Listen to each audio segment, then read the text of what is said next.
Picture चालू करो बे। Cost cutting तब होगा जब ये बेकार बीमार डबल इंजन की सरकार को बदला जाएगा। बहुत डीजल खा रहा है सर, 100 रुपए लीटर डीजल है, इस इंजन को बदलना जरूरी है। कॉस्ट कटिंग करेंगे हम लोग भी, बिहार के हित में कॉस्ट कटिंग करेंगे भाई। यही बताइए, आप एंकर हैं और आप कैमरा के पीछे जाकर के कूद के खड़े हो जाएं तो अच्छा लगेगा?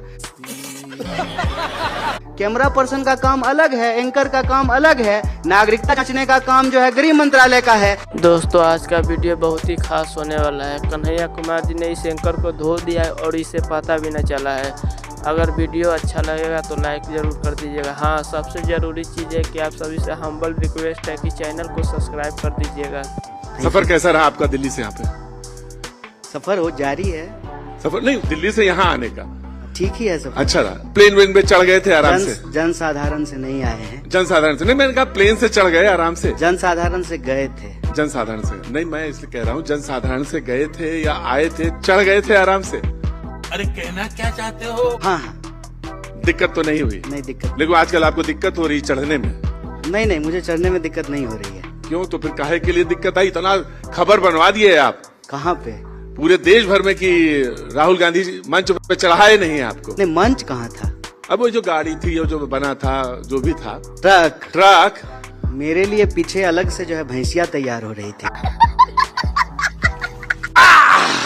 मैंने कहा था आपसे, पानी से निकल ही नहीं रही थी। हाँ, देरी हो गया उसमें। मैं कह रहा था आपसे। मैं उस दिन जो है ना ट्रक पे चढ़ने के लिए नहीं आया था, सड़क पे उतरने के लिए आया था। क्या बात? अब बार बार मीडिया जो है फालतू सवाल पूछती है तो इसका यही फालतू जवाब देना पड़ेगा कि मेरे लिए विशेष भैंसी का इंतजाम किया गया था। गजब बेइज्जती है। बहुत बहुत शुक्रिया। लेकिन मैं एक परिचय इनका जरूर देना चाहूंगा कि आंगनवाड़ी में इनकी माँ काम करती थी, वहां से एक यात्रा शुरू करते हैं बेगूसराय से और यहाँ तक आते हैं। बहुत बहुत स्वागत। प्लीज ताली बजा के इस बात के लिए इनका जरूर स्वागत। आपका भी पटना में बहुत बहुत स्वागत है जी। ज्ञान की भूमि, तप की भूमि, मोक्ष की भूमि, बिहार में आपका बहुत बहुत स्वागत है। मैंने आप तो ऐसे कह रहे हैं जैसे कि अब आप चले गए हैं यहाँ से। चुनाव नहीं लड़ना क्या इस बार आपको? नहीं, चले कहाँ गए हैं? क्या आपको मतलब आप चुनाव आयोग हैं? SIR हो रहा है, हम अपना वोटर ID आपको दिखाएं बिहार का। जब हमारा वोटर ID ही बिहार का है, आधार कार्ड बिहार का है, ड्राइविंग लाइसेंस बिहार का है, आवासीय प्रमाण पत्र बिहार का है, तो चले कहाँ गए? तो कम से कम विपक्ष, प्रधानमंत्री थोड़ी हैं कि विदेश चले जाएंगे। कम से कम विपक्ष का एक आदमी मिला जो बोला सब यहीं का है, सारे कागज तैयार हैं और हमारा सब मामला वोट डालने के बिल्कुल तैयार। आपको कोई परेशानी नहीं है? नहीं, हमको भी कोई परेशानी नहीं है और बिहार के किसी भी मतदाता को परेशानी होने भी नहीं देंगे। हाँ भाई, आगे स्वाद। एक बात आपको स्पष्ट कर दें कि ये जो SIR है ये मतदाताओं के अधिकार पर हमला है और ये जांच नहीं, लोकतंत्र के ऊपर आंच है। ये आंच हम नहीं आने देंगे। जैसे हमारा कागज तैयार है, पूरे बिहार का कागज तैयार है, किसी का वोट नहीं कटने। हाँ, वो कह रहे हैं 97% काम तैयार हो चुका, खत्म हो चुका है। अच्छा। नहीं, देखिए हम लोग जो है ना आंख में आंकड़े नहीं झोंकते हैं, डेटा नहीं झोंकते हैं आंख में।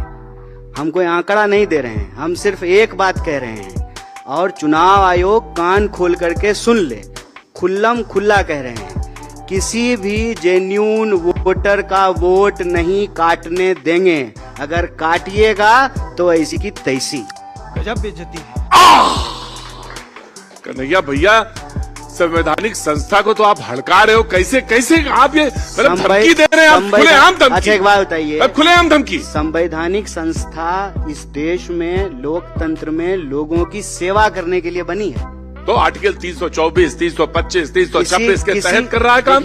ECI इस देश की संवैधानिक संस्था है, क्वासी बॉडी है, किसी पार्टी का इलेक्शन डिपार्टमेंट नहीं है। बिल्कुल नहीं है। तो हम जब जनता की सेवा के लिए बना है तो हम जनता के अधिकार की ही तो बात कर रहे हैं। हम क्या कह रहे हैं कि किसी भी बिहारी जनता का, किसी भी बिहार के नागरिक का वोट देने का अधिकार नहीं छीना जाएगा। इसमें क्या दिक्कत कह रहे हैं? नहीं, आपने जो शब्द इस्तेमाल किया, मैंने कहा कि पता नहीं कि धमकी तो लग रही थी वो। अरे वो गाना नहीं सुने आप? कौन सा? म्यूजिक बजा रहे थे तो हम तो अरे भाई इप्टा से जुड़े रहे हैं, गाना फिर से हम बजवा सकते हैं। आप म्यूजिक बजाए तो हम भी जो है गाना बजा दिए। हाँ, बताइए कौन सा गाना?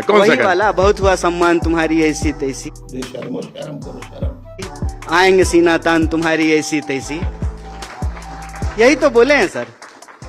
नहीं बोले आप सही। मुझे मालूम है कि इप्टा से बहुत पुराना इनका संबंध रहा है और थिएटर आर्ट ये अपनी तरह से अपनी भावभूमि से निकलते हैं, लेकिन ये इतना तीखा जब बोल देते हैं तो लोगों को लगता है कि कन्हैया, ऐसा नाम तो कन्हैया, और इतना तीखा बोलते हैं, संवैधानिक संस्थाओं पे सवाल उठाते हैं इस तरह से। अरे वोट चोरी हो गया, चुनाव चोरी हो गया। आपकी तोता पाले हैं जी? तोता पाले हैं? तोता एक बार पाले हैं। अच्छा, सीबीआई को भी तोता कहा जाता है वैसे? हम मालूम है, तेरे बाप को मत सिखा। तो कहा आप ही के समय में गया था गुरुजी ने, देखे बिल्कुल सही समय बोलेगा। हम ये कह रहे हैं हाँ। कि तोता जो है मिर्चाई खाता है कि नहीं खाता है? मिर्चा खाता है। कितना मीठा बोलता है? मिट्ठू। हाँ? बहुत मीठा बोलता है ना? बहुत सही। तो हम लोगों को सत्तू के साथ मिर्चा खाने का आदत है। अच्छा, हमको सिखा दिया।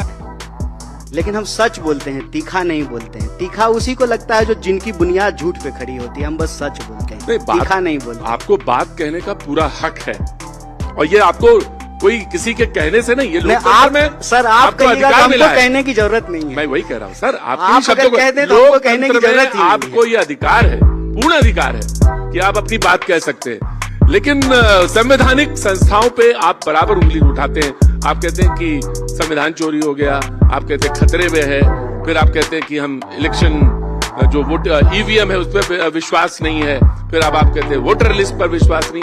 अगर किसी बारी बारी से जवाब दे दें। बिल्कुल, हमें सुनना चाहते हैं। तो सबसे पहले ईवीएम पर सबसे पहले सवाल बीजेपी ने उठाया था, और भाजपा के नेता ने एक किताब लिखा है, आप जाकर के उसको पढ़ लीजिए। मुझे मालूम है। आडवाणी जी जब चुनाव हार गए थे तो सबसे पहले ईवीएम पे सवाल उठाया। तो आपसे दूसरा पूछते रहेंगे हम आपसे। दूसरा तो आप ये जानना चाहता हूँ, सीपीआई का लीडर रहा, कांग्रेस में मौजूद, जिनके पास नेहरू जैसे नेता मौजूद, वो आडवाणी जी का उदाहरण देते हैं। अच्छा, तो हम आप आ रहे हैं ना बात का है। अच्छा, एक बात बताइए, मैं जानना चाहता हूँ कि आप हम यहाँ सवाल पे उल्लेख आडवाणी जी का करते हैं। हम सवाल पूछते हैं ईसीआई से, बीजेपी को काहे मिर्ची लगी? बिल्कुल नहीं लगनी चाहिए। यही बात ना, बिल्कुल नहीं लगनी क्योंकि चाहिए। बीजेपी को मिर्ची लगती है, इसीलिए हम आपको बीजेपी का और आडवाणी जी का उदाहरण दे रहे हैं। राइट। अगर बीजेपी को मिर्ची नहीं लगी होती तो हम जो है आडवाणी जी का उदाहरण नहीं दे रहे होते। तो ईवीएम पर सबसे पहला सवाल भाजपा ने उठाया। तुम्हें शर्म है? कुछ शर्म आया है?